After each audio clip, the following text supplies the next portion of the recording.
nous avons à découvrir dans l'Écriture ce qu'est pour nous la Vierge Marie, à partir de ce qu'est son Fils et de son message. Dans les récits de résurrection, par exemple, il n'est nullement question d'une apparition de la Vierge Marie et du Fils ressuscité à Marie. Et pourtant, nous avions découvert ensemble que parmi tous ceux qui connaissaient Jésus, qui l'avaient vu, l'avaient côtoyé, certainement que Marie était toute privilégiée, et que c'est elle qui a fait en priorité l'expérience de Jésus ressuscité. Et pourquoi cela? Parce que saint Jean nous dit que le Christ a proclamé « Bienheureux ceux qui croient sans avoir vu ».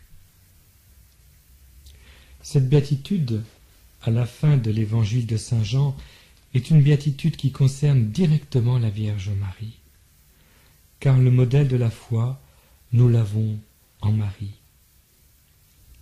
Marie est vraiment une fille d'Abraham, le croyant.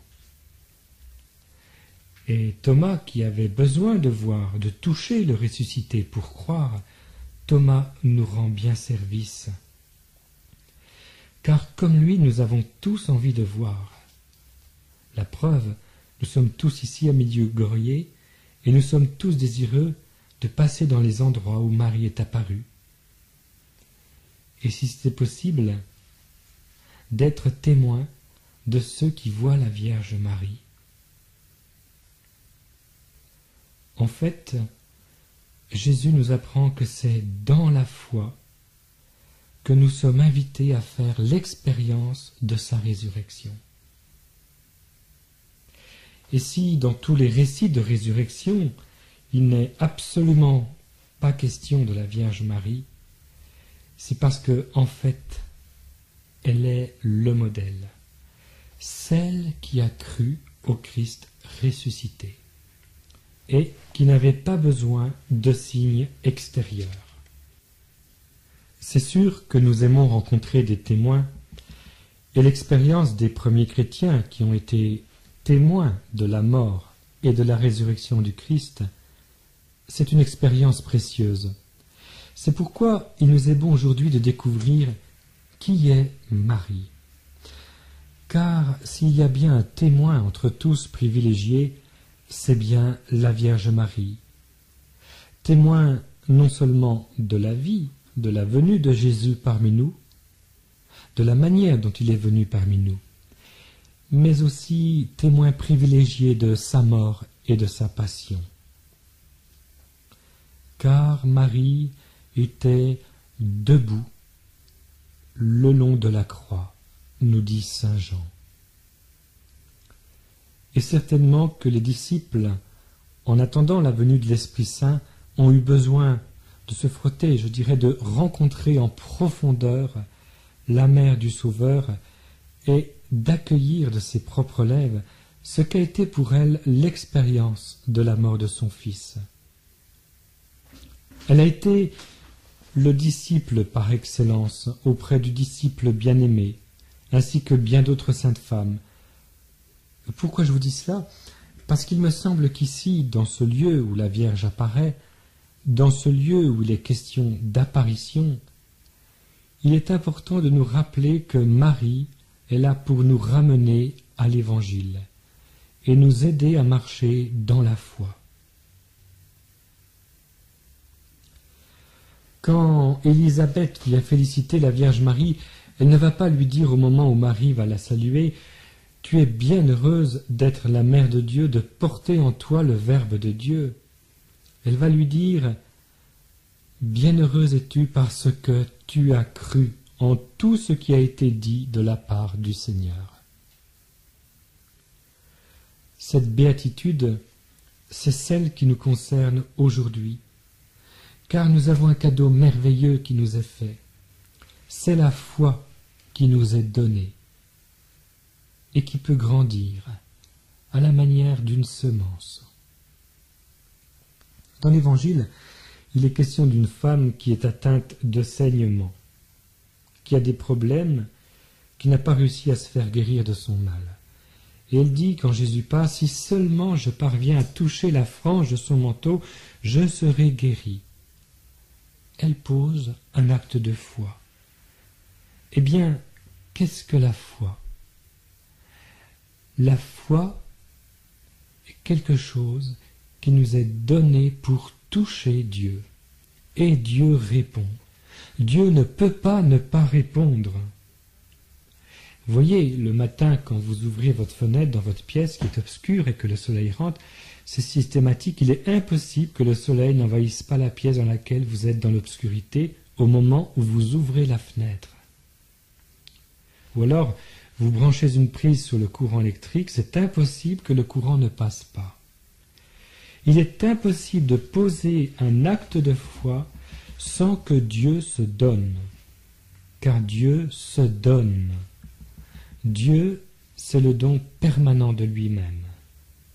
Dieu est amour, et la qualité de l'amour, c'est de se donner, c'est de se répandre, et c'est de pouvoir aller le plus loin possible dans l'homme.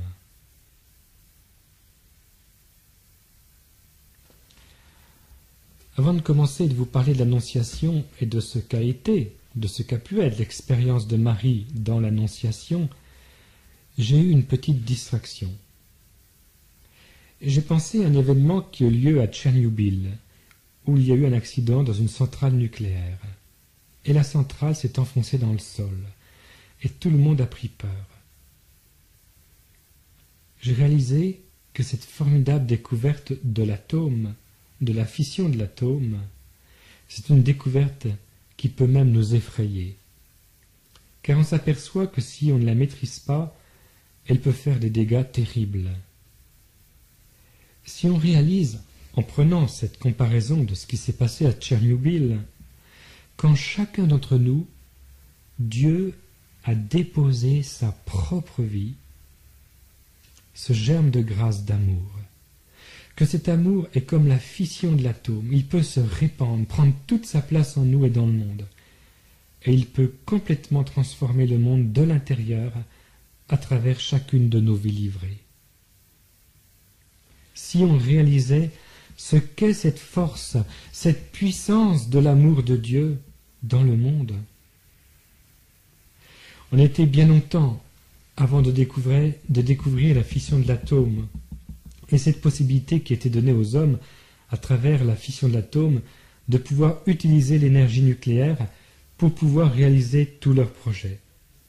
De même, aujourd'hui, nous sommes encore dans nos balbutiements à réaliser cette force de l'amour de Dieu dans notre vie et des possibilités qui nous sont données si nous accueillons cet amour et si nous laissons Dieu nous envahir et prendre toute la place dans notre vie.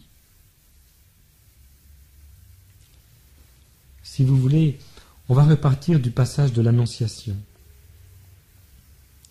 Mais avant de reprendre le passage de Saint Luc, je voudrais terminer cette parenthèse que je fais concernant les récits de la résurrection en insistant un peu plus sur la dernière apparition du Christ, celle où il disparaît, celle qu'on appelle l'ascension du Seigneur.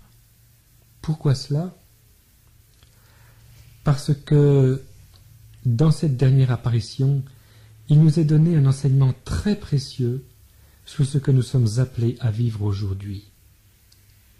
Le Christ, très pédagogiquement, est apparu à ses disciples à plusieurs reprises, disparaissant, réapparaissant. C'est un peu comme Marie aujourd'hui avec une des voyantes qui s'appelle Vishka. Il lui arrive d'apparaître pendant un certain temps, puis de disparaître. Vishka va être privé de ses apparitions pendant un certain laps de temps. De nouveau, Marie va réapparaître. J'aime beaucoup cet événement car, à mon avis, il nous dit quelque chose de très important de ce qu'a pu être l'expérience des disciples du Christ ressuscités.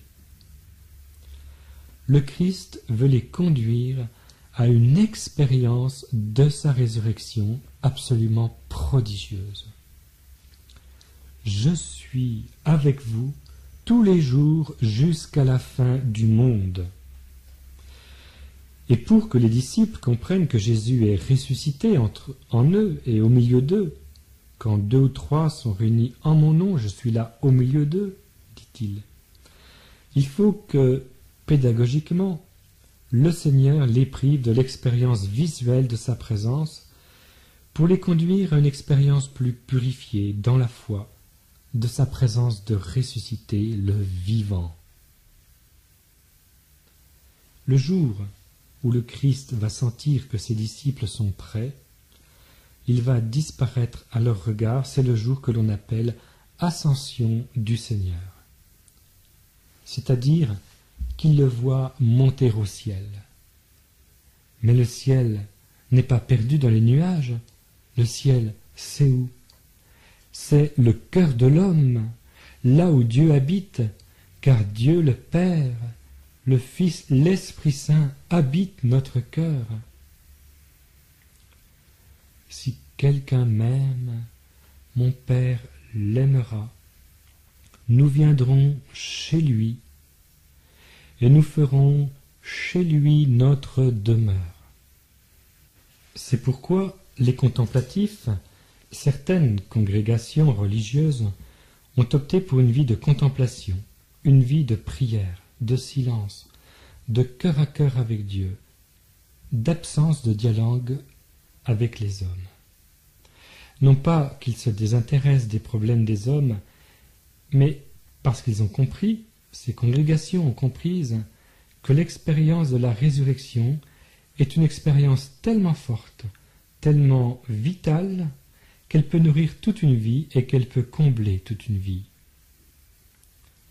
L'ascension du Seigneur, c'est finalement une descente de Jésus dans les cœurs.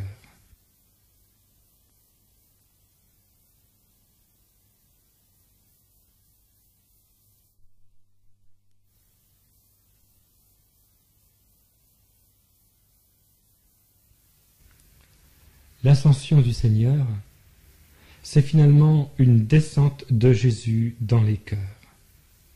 Ou plutôt, notre descente auprès du Christ présent dans notre cœur. Je nous souhaite à tous de vivre cette ascension régulièrement, c'est-à-dire tous les jours prendre ce temps de descendre au fond de nous-mêmes, de faire le silence, de rejoindre ce lieu secret où Dieu sans cesse nous crée, sans cesse nous parle, sans cesse frappe à la porte de notre cœur pour nous dire « M'ouvriras-tu » Et c'est dans le silence que nous pouvons accueillir cette parole de Dieu. Comment s'est passée cette rencontre de Marie avec son Dieu le jour de l'Annonciation? Moi, je crois que cela s'est passé dans un grand silence qui était une attention à la présence de Dieu, la présence de Dieu en elle. Alors, qu'est-ce qui va se passer ce jour-là? Maintenant, je quitte le récit de l'Ascension pour revenir au récit de l'Annonciation. Pardonnez-moi si mon exposé vous semble un petit peu décousu, j'espère que l'Esprit Saint vous éclairera et que mes pauvres paroles vous permettront de percevoir, de deviner en vous-même ce trésor qui vous habite.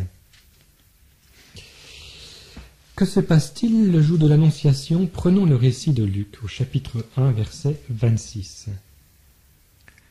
Le 6e mois, l'ange Gabriel fut envoyé par Dieu dans une ville de Galilée appelée Nazareth, à une vierge fiancée à un homme du nom de Joseph, de la maison de David, et le nom de la vierge était Marie.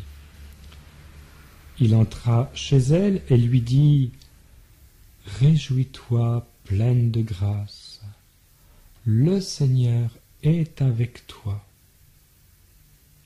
À ces mots, elle fut bouleversée. Elle se demandait ce que signifiait cette salutation. Mais l'ange lui dit « Rassure-toi, Marie, car tu as trouvé grâce auprès de Dieu. voici que tu concevras, et tu enfanteras un fils, et tu lui donneras le nom de Jésus. Il sera grand, et on l'appellera Fils du Très-Haut. Le Seigneur Dieu lui donnera le trône de David son père. Il régnera sur la maison de Jacob à jamais, et son règne n'aura pas de fin. J'arrête ici ce récit qui se poursuit par une réponse de Marie. Et j'essaie de vous faire saisir la force de ces paroles, et comment ces paroles ont pu être accueillies par la Vierge Marie. Vous savez que Marie est une véritable juive, une véritable fille d'Israël, et qu'elle a été éduquée dans la foi juive. Donc quand Marie, à l'âge de 13, 14, 15 ans, accueille cette parole de l'ange, elle est complètement imprégnée de la Torah, et elle sait que nous attendons le Messie, que le Messie doit venir.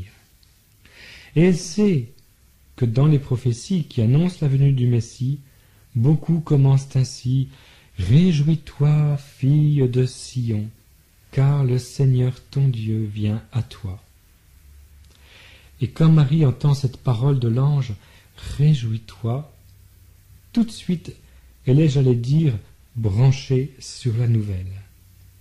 Tout de suite, Marie comprend qu'il s'agit d'une nouvelle qui concerne le Messie.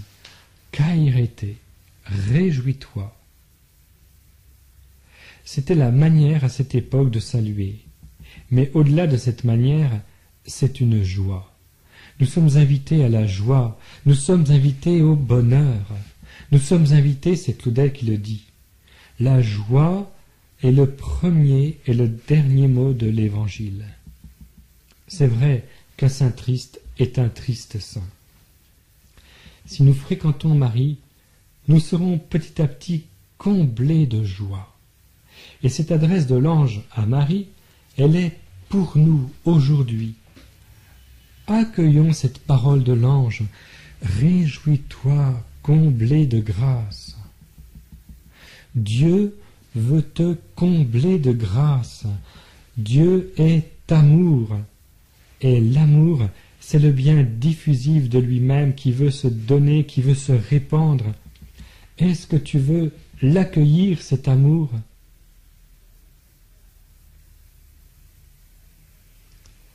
Le nom que Marie porte est bien particulier. L'ange ne lui dit pas « Réjouis-toi, Marie », mais il lui dit « Réjouis-toi, comblée de grâce, plénitude de grâce ».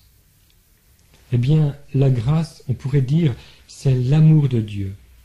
C'est la plénitude de Dieu qui se donne et qui en Marie ne trouve aucun obstacle.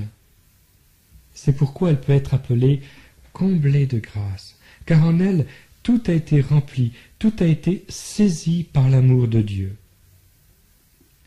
C'est évident que si j'accueille cette parole de l'ange, c'est évident que pour moi, il y a en moi des obstacles, et que l'ange a beau me dire « Tu es comblé de grâce, Dieu te bénit », il est évident que je ne peux pas accueillir tout l'amour que Dieu veut me donner parce que j'ai des obstacles, parce qu'en moi, il y a besoin de défricher, il y a besoin d'être purifié.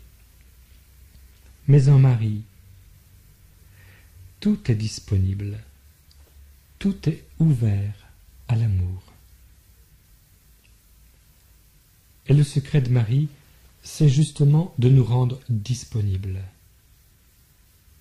C'est justement petit à petit d'enlever les obstacles et de faire que nous soyons tout ouverts, les mains ouvertes devant toi, Seigneur, pour accueillir ta grâce. Le Seigneur est avec toi. C'est une parole forte qui a déjà été donnée par des prophètes pour les rassurer dans leur mission, la mission que le Seigneur leur confie. Le projet de Dieu, c'est d'être avec chacun d'entre nous, d'être avec tout homme. Quelle est la personne qui par excellence a réalisé ce projet de Dieu dans sa vie? C'est la Vierge Marie. Et ce projet de Dieu pour Marie, c'est pour moi, c'est pour toi, c'est pour chacun d'entre nous. Dieu, c'est l'Emmanuel, c'est-à-dire Dieu avec nous. Non pas Dieu dans le tonnerre, les éclairs, dans une expérience extraordinaire comme le pensait Élie, mais dans cette brise légère. Le Seigneur est avec toi. Tu es bénie entre les femmes. À ces mots, elle fut bouleversée. On comprend que Marie soit bouleversée. Elle se demandait ce que signifiait cette salutation. Qu'est-ce que cela veut dire? Le Seigneur est avec moi. Je suis comblé de grâce. Jusqu'où cela peut-il aller? Jusqu'où l'amour fou de Dieu peut-il aller pour l'homme? Il va falloir la simplicité, la qualité de la réceptivité de Marie pour accueillir ce projet de Dieu qui va venir en l'homme, qui va se faire homme parmi les hommes, et non seulement cela, mais qui va rentrer dans le sein de la Vierge Marie, et qui va choisir de grandir, de croître en elle, dans son sein, durant 9 mois, pour naître à Bethléem, et ensuite se laisser éduquer par elle, former par elle, jusqu'à sa maturité, jusqu'au moment où le Seigneur Dieu, son Père, va l'envoyer annoncer la bonne nouvelle aux pauvres. On comprend que Marie puisse se demander ce que signifie cette salutation. Rassure-toi, Marie, tu as trouvé grâce auprès de Dieu. Qu'est-ce que ça signifie? Cela signifie que Marie faisait partie des Anawim, pauvres d'Israël. Au temps de Marie, il y avait plusieurs familles, plusieurs sensibilités religieuses, les pharisiens, les esséniens, ceux de Qumran, et puis il y avait ceux qu'on appelait les pauvres de Dieu, c'est-à-dire cette partie du peuple qui ne pouvait mettre son espérance que dans le Seigneur parce que ce n'étaient pas des gens qui pouvaient respecter, comme les autres, tous les préceptes de la loi, aller au temple aussi souvent qu'ils désiraient, mais qui, finalement, dans leur expérience de Dieu, mettaient toute leur confiance dans la venue du Messie. Ils étaient tout abandonnés à cette venue et tout désireux, toute attente, afin que le Seigneur vienne les délivrer et que Dieu puisse venir dans son peuple. Et Marie faisait partie de ces Anawim, de ces pauvres d'Israël. Marie a prié, a désiré cette venue, et cette prière, cette attente, ce désir de Marie ont été comblés bien au-delà de tout ce qu'elle pouvait imaginer. Dieu s'est laissé saisir, séduire par la prière de cette petite femme de Galilée. Tu as trouvé grâce auprès de Dieu. Voici que tu concevras et enfanteras un fils, et tu lui donneras le nom de Yeshua. Yeshua signifie Dieu sauve. Dans le peuple juif, tous les noms ont une signification. C'est ainsi que Myriam signifie plusieurs choses. Myriam signifie océan d'amertume. Pourquoi cela? Parce qu'à l'époque où la Vierge Marie est née, il y avait une grande souffrance en Israël, c'était le temps de l'oppression. Et on avait l'habitude d'appeler son enfant dans la situation dans laquelle on vivait.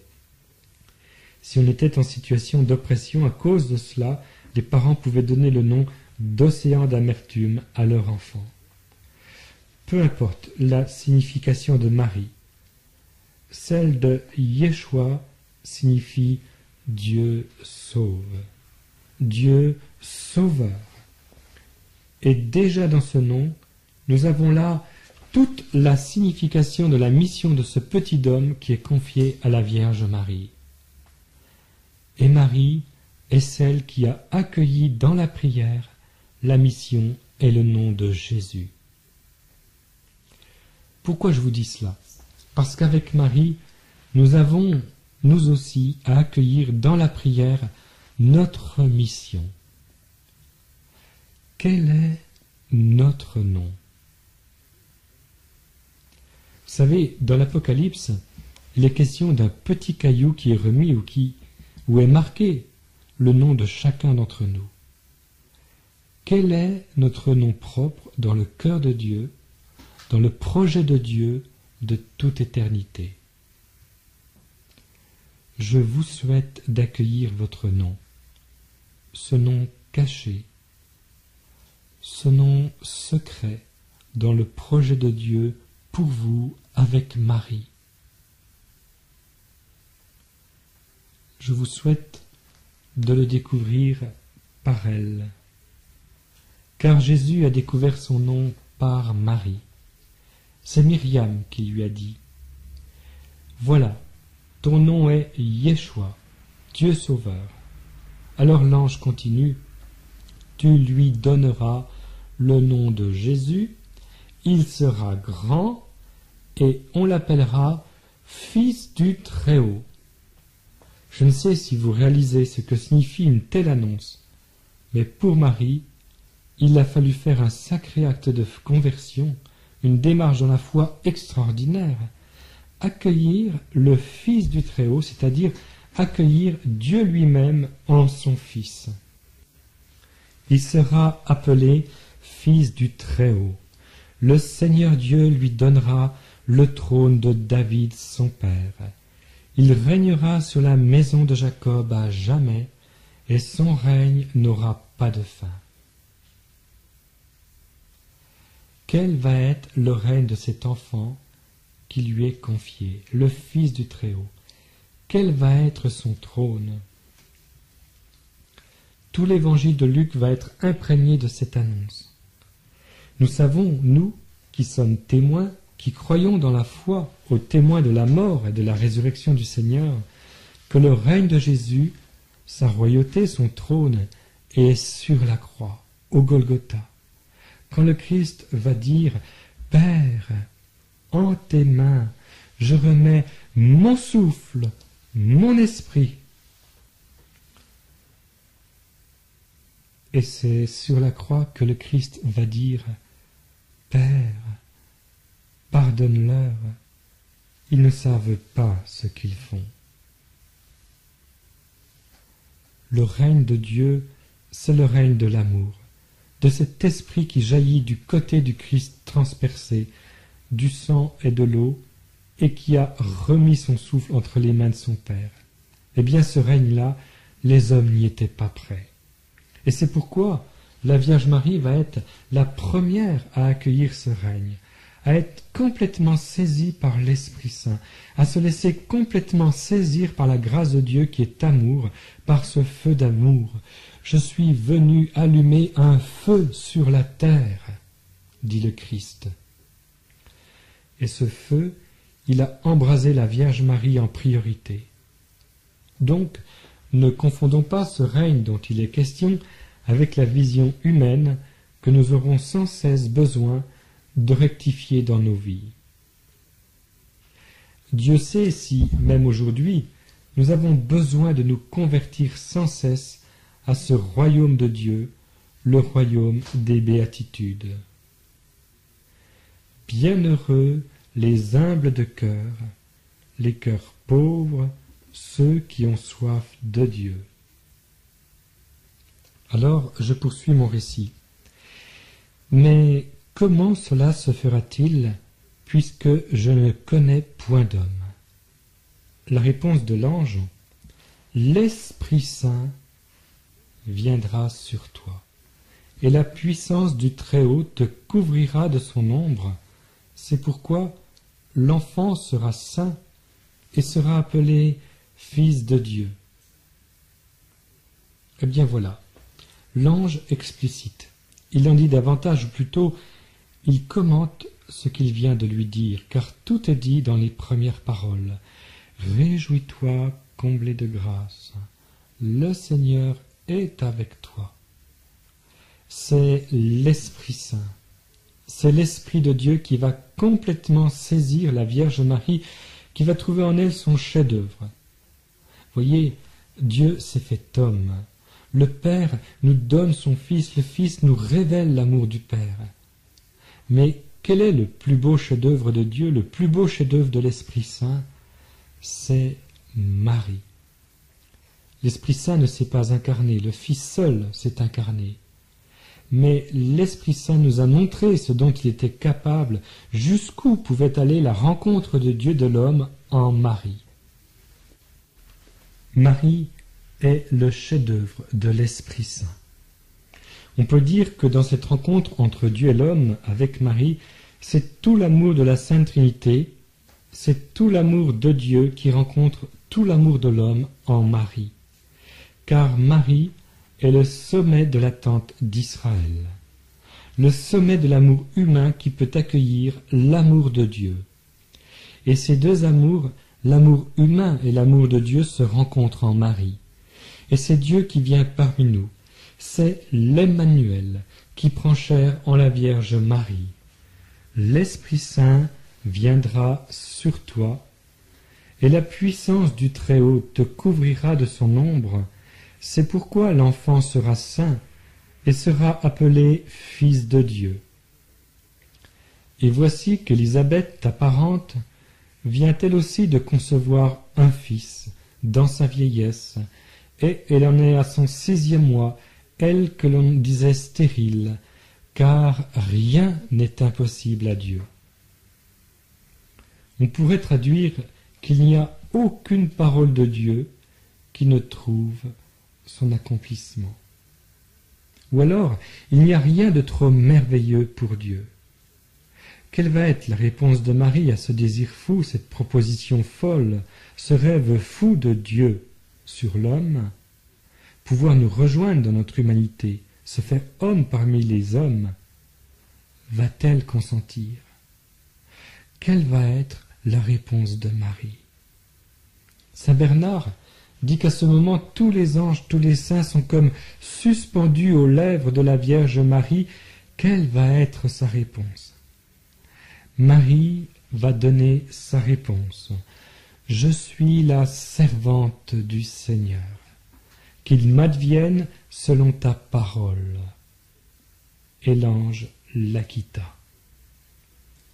Marie est celle qui accueille la parole, celle en qui le Verbe se fait chair, celle qui nous éduque chacun à accueillir la parole, pas seulement la parole de Dieu qui concerne la Vierge Marie, par exemple ce texte de l'Annonciation ou celui de la Visitation, mais toute parole, y compris celle de l'Ancien Testament. Car, faites l'expérience, accueillez la parole en vous mettant en Marie, en accueillant par Marie la parole de Dieu. Vous découvrirez alors quel relief elle peut prendre dans votre vie. Et pourquoi cela? Parce que Marie est une spécialiste de la parole, celle en qui la parole a pu trouver le plus grand écho, la plus grande réponse. Alors, Marie dit oui, et c'est fait. Le Verbe se fait chair. Et alors, que fait Marie? Va-t-elle rester dans sa cellule à Nazareth, dans sa petite maison, dans sa grotte? Je ne sais pas où cela s'est passé exactement.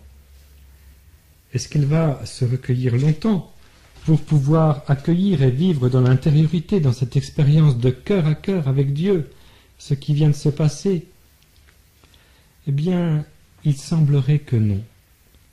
Il semblerait que Marie a une telle expérience de Dieu qu'elle n'a pas besoin de se mettre dans une situation extraordinaire de silence, mais que aussitôt, et d'ailleurs c'est ce que dit le texte, en ces jours-là, Marie partit et se rendit en hâte vers le haut pays dans une ville de Juda. Elle entra chez Zacharie et salua Élisabeth. Marie est empressée de rencontrer Élisabeth. Voilà comment Marie s'y prend pour accueillir la grâce de Dieu et pour la répandre et nous en faire profiter. On aurait pu penser que Marie accueille cette parole et puis prenne le temps pour aller rencontrer Élisabeth. Non, l'amour est empressé, la hâte de la Vierge Marie. C'est la hâte de l'amour qui veut se donner, qui veut partager. Alors, elle va rencontrer Élisabeth, certainement pour rendre service à sa cousine, car il n'y a plus que 3 mois d'attente avant la naissance du petit Jean-Baptiste. Et quand Marie rencontre Élisabeth, que va-t-il se passer? Eh bien, il va se passer ce qui se passe dans chacune de nos rencontres avec la Vierge Marie, chaque fois que nous la prions, chaque fois que nous la mettons dans notre vie. Or, dès qu'Élisabeth eut entendu la salutation de Marie, l'enfant tressaillit dans son sein, et Élisabeth fut remplie du Saint-Esprit. Alors elle poussa un grand cri et dit : « Tu es bénie entre les femmes, et béni est le fruit de ton sein, et comment m'est-il donné que la mère de mon Sauveur vienne à moi ? Car vois-tu, dès l'instant où ta salutation a frappé mes oreilles, l'enfant a tressailli d'allégresse en mon sein. Oui, bienheureuse celle qui a cru en l'accomplissement de ce qui lui a été dit de la part du Seigneur. »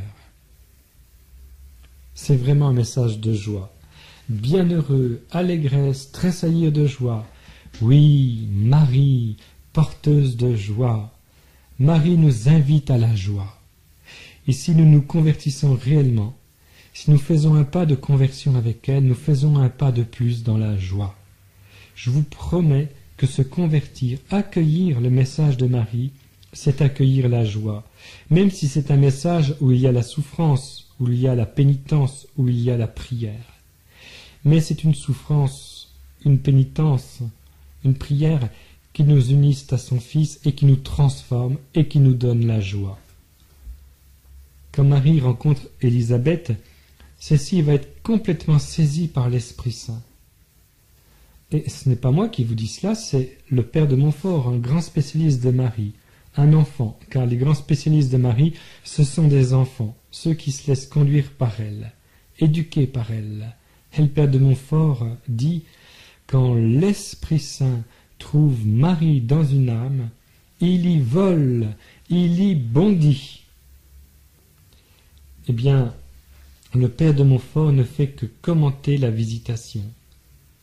Qu'est-ce qui s'est passé durant la visitation?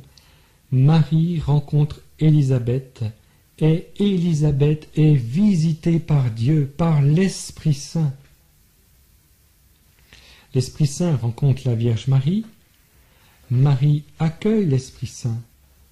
Marie va rencontrer Élisabeth, et ne vient plus toute seule, elle vient avec l'Esprit Saint. Et quand nous prions Marie, c'est l'Esprit Saint qui vient en nous, car Marie nous ouvre à l'Esprit Saint. C'est pourquoi Marie est la première de toutes les charismatiques de la terre. Vous savez, on parle beaucoup de renouveau charismatique actuellement.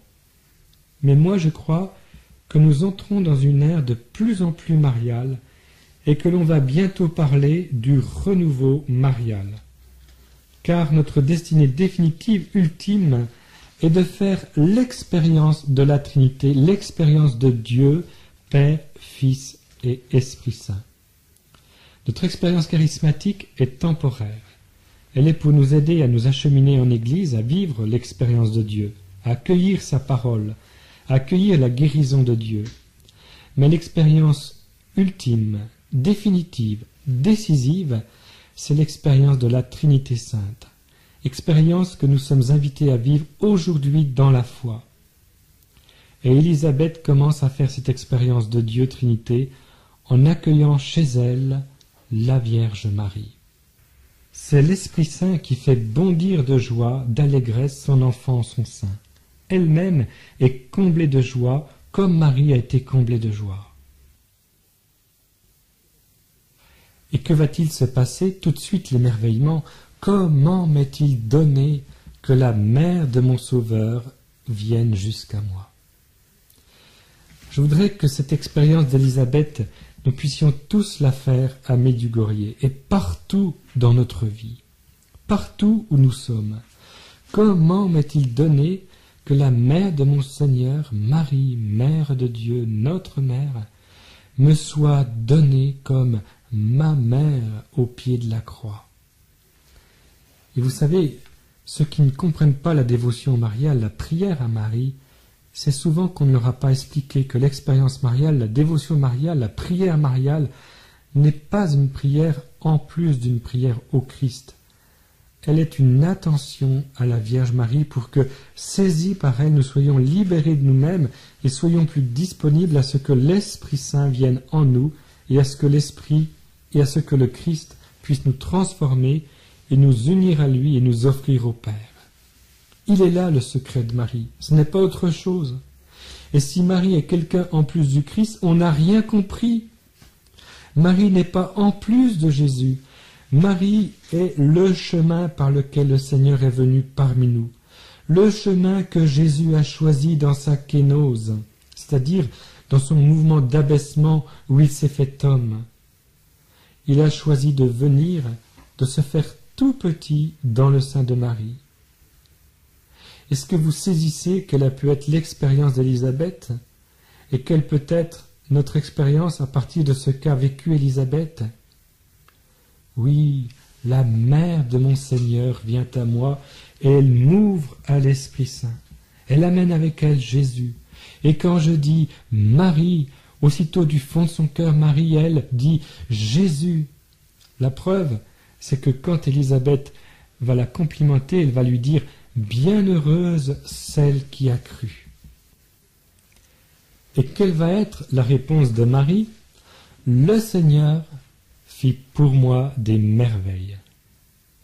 Autrement dit, quand nous disons Marie, Marie aussitôt du fond du cœur dit Dieu. Le Seigneur fit pour moi des merveilles. Dieu fait de moi une réussite. Et n'ayons pas peur de dire le mot. Jésus veut faire de chacun d'entre nous une réussite. Et la véritable humilité de Marie s'appuie là-dessus, sur la foi que Dieu veut faire de chacune de nos vies une réussite. Dieu veut faire dans ma vie des merveilles. Avez-vous suffisamment l'humilité, la foi pour croire que Dieu veut vous combler de grâce, que Dieu veut faire de vous une réussite, que Dieu veut faire des merveilles en vous, que Dieu veut que l'on soit émerveillé de ce que vous devenez en vous laissant transformer par lui?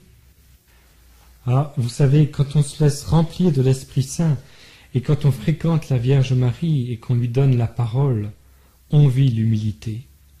Pas une humilité rampante, mais une humilité où l'on a envie d'être réussi par fidélité pour Dieu qui a voulu que l'homme soit debout. Alors, comment Dieu va s'y prendre pour faire de nous une réussite? Marie va nous donner son secret. Quelles sont les mœurs de Dieu? Tout de suite, j'entends dans vos cœurs, et cela fait tout de suite très fort du bruit, vous pensez très fort, comment le Seigneur peut-il faire de moi une réussite alors que je suis un pauvre pécheur? Et il ne me connaît pas.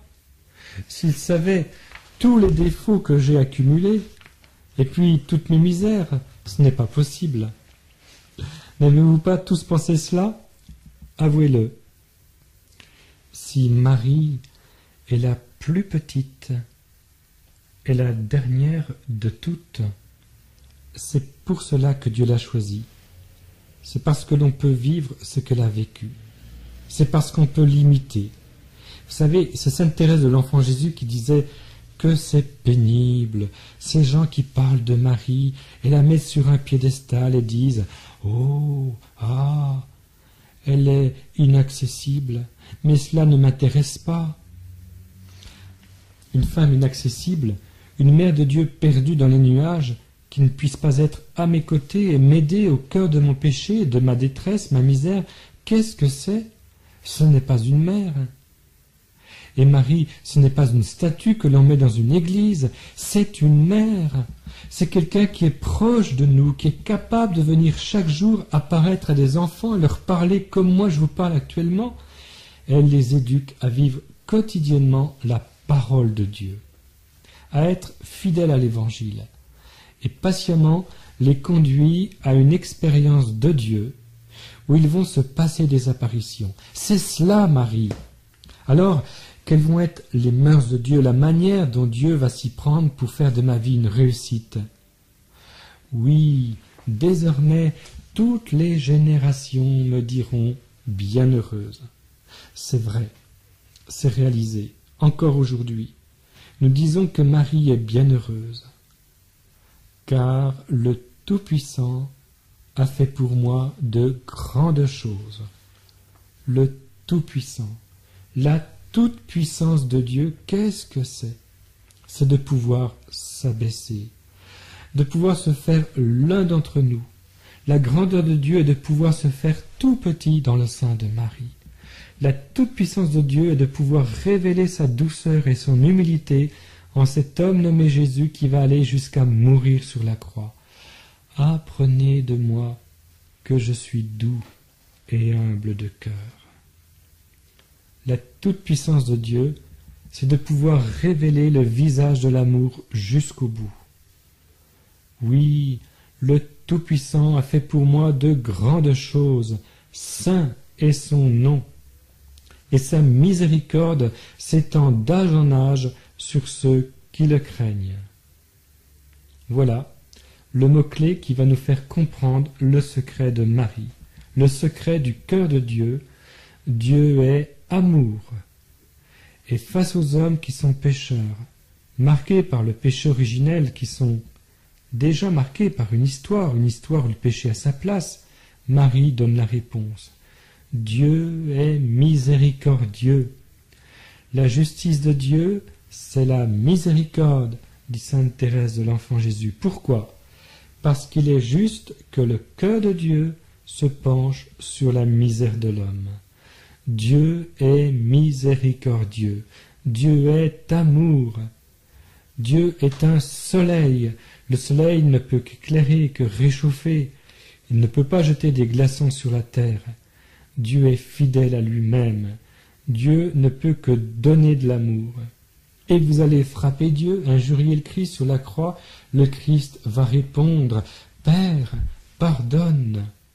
Père, pardonne. Ils ne savent pas ce qu'ils font. » La réponse aux insultes, la réponse au sarcasme, c'est la réponse de l'amour. C'est la réponse de la miséricorde, c'est la réponse du pardon. C'est pourquoi saint Paul, qui est parmi ceux qui ont persécuté les premiers chrétiens, saint Paul, qui sera témoin de la mort d'Étienne, Étienne qui va être lapidé dans la fosse, saint Paul va être complètement ébloui par cette expérience de Dieu. Car la réponse de Dieu au martyr d'Étienne, cela va être « Seigneur, ne leur impute pas cette faute. » Et cela va être la conversion de saint Paul. La manière dont Dieu a de se venger, de manifester sa colère, c'est que les persécuteurs deviennent les premiers évangélisateurs. Oui, vraiment, cet homme était le Fils de Dieu. Et les foules vont repartir en se frappant la poitrine. Le mot-clé, c'est le mot miséricorde. Et cette miséricorde s'étend d'âge en âge, c'est-à-dire que Dieu est fidèle, Dieu est amour. Et vous savez que ce qui est premier avant même la miséricorde, c'est l'amour, car nous sommes faits par amour. Alors Marie va expliciter cette miséricorde de Dieu. Il a déployé la force de son bras, il a dispersé les hommes au cœur superbe, il a renversé les potentats de leur trône et élevé les humbles. Voilà le mot-clé qui nous dit également ce qu'est Marie devant Dieu et ce que nous sommes appelés à vivre dans ce que nous sommes. Nous sommes appelés à vivre dans l'humilité. Apprenez de moi que je suis doux et humble de cœur. Eh bien, cette douceur et cette humilité de Jésus, nous l'avions déjà en Marie. Et moi je vous dis que dans Jésus, vous retrouvez les traits de la mère. Car ne croyez pas que Marie est devenue douce et humble au contact de Jésus. Marie est douce et humble parce qu'elle a fait l'expérience de Dieu Trinité. La douceur et l'humilité de Jésus se sont formées dans le sein de la Vierge Marie, douce et humble. Car Dieu n'a pas triché avec l'homme. Dieu a voulu croître grandir, connaître une croissance comme n'importe quel petit homme, et il a grandi dans cette douceur et dans cette humilité au contact de sa mère. Il a rassasié de bien les affamés et renvoyé les riches les mains vides. Je suis venu pour ceux qui avaient besoin du médecin. Je suis venu pour les malades, nous dit Jésus. Je suis venu pour les pécheurs. Je ne suis pas venu appeler les justes, mais les pécheurs. Marie le sait. Quand elle dit « les riches », il les renvoie les mains vides, mais il comble de bien les affamés. Elle s'adresse à chacun d'entre nous. Est-ce que vous avez faim de Dieu? Est-ce que vous avez faim d'être sauvé, d'être libéré de votre péché?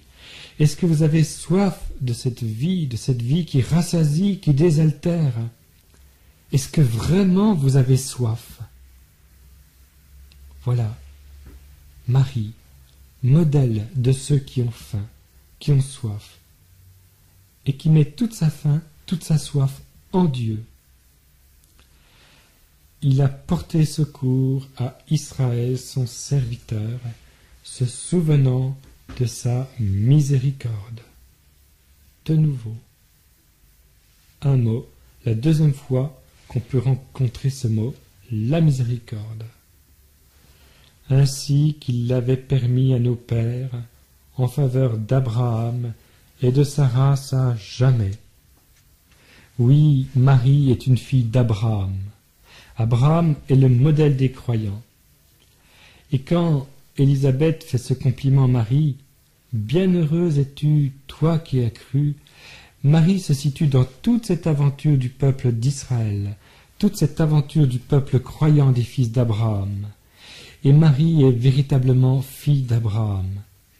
C'est pourquoi la réponse à Élisabeth fait écho à ce compliment qu'elle reçoit. Et c'est une manière que Marie a de dire « Moi, je suis le fruit de cette attente, je suis le fruit de cette miséricorde, et j'ai tout reçu de Dieu. J'avais soif, j'étais affamé, et Dieu m'a comblé. Dieu nous comble aujourd'hui, nous avons soif, nous avons faim du pain de vie. Eh bien, Dieu va se donner à nous. Si quelqu'un m'ouvre, mon Père viendra, nous viendrons chez lui, nous ferons chez lui notre demeure. » La miséricorde, c'est peut-être le mot central du message de la Vierge Marie dans son Magnificat et de la manière avec laquelle Dieu s'y prend pour nous rencontrer. Car je crois bien, et cela est mon expérience, je crois qu'elle doit rejoindre la vôtre, je crois bien que l'astuce de Dieu, c'est de pouvoir donner à l'homme, au travers de sa propre expérience de son péché, l'occasion d'être enfin ouvert à son pardon, d'être enfin ouvert à son amour. Vous savez, les gens qui n'ont pas besoin de la miséricorde de Dieu, qui n'ont pas besoin de faire l'expérience de son pardon, les gens comme cela, qui se croient parfaits ou qui se croient arrivés, ils peuvent repartir les mains vides parce qu'ils ne sont pas tous disponibles. Et Dieu sait. Plus nous nous rapprochons de Dieu, plus nous faisons l'expérience de ce qu'est la sainteté de Dieu. Et parce que nous faisons l'expérience de la sainteté de Dieu, nous faisons l'expérience de ce qu'est notre péché, nous en souffrons davantage. C'est pourquoi n'ayez pas peur de vous avouer pécheur, de découvrir votre péché. C'est une grâce, c'est un cadeau de Dieu. Et si vous souffrez de votre péché, c'est que déjà vous êtes en train de guérir de votre péché. Car la souffrance du péché est une souffrance qui prépare à accueillir et à nous rendre désireux de la miséricorde de Dieu et de son amour et de son pardon. Voyez, les grands saints, ce sont les plus grands pécheurs parce que ce sont ceux qui ont le plus fait l'expérience de la qualité de l'amour que Dieu mettait dans leur cœur. Et c'est vrai que quand on rentre dans une pièce obscure, je prends l'exemple bateau, vous entrez dans un grenier, et puis il suffit qu'il y ait un rayon de soleil qui passe à travers deux poutres, vous vous rendez compte que par le rayon de soleil, toute la poussière qui est dans le grenier voltige partout à travers le rayon. Et la poussière, avant, on ne la voyait pas. On avait l'impression que c'était intact. Or, il y a des milliards de grains de poussière qui se promènent dans l'air. Et c'est grâce à ce rayon de soleil qu'on a pu le voir. Vous voyez, l'amour de Dieu, c'est pareil. Il nous éblouit et puis on voit notre péché.